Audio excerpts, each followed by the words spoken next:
Hey geeks, and so the New Year's is coming up, and I think for a lot of people out there, they're probably going to have big New Year's resolutions or plans of things that they want to do for the upcoming year. So I just want to put out my thoughts on what I feel is the best plan that anyone could do anytime.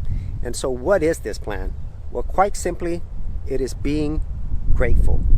Being grateful for things like your health, your family, your loved ones, the work that you have that allows you to live, and also where you live, because if you're fortunate enough to live in a place like United States like I do, then you have a lot of opportunities and freedoms that people don't all have around the world, and especially for those who are living through really tough times that are barely surviving, and for some cases they won't even know if they're going to survive the next day. And so there are a lot of things for us to be grateful for, and these are things you can be grateful for, whether it's the new year, new day, or every moment of your life.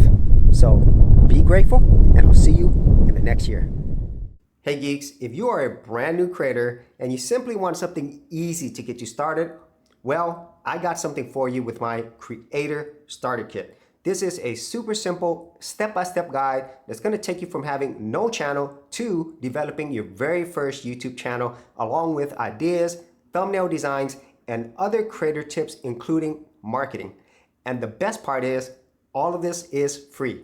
Simply head over to the link below, check out my page, and get started creating.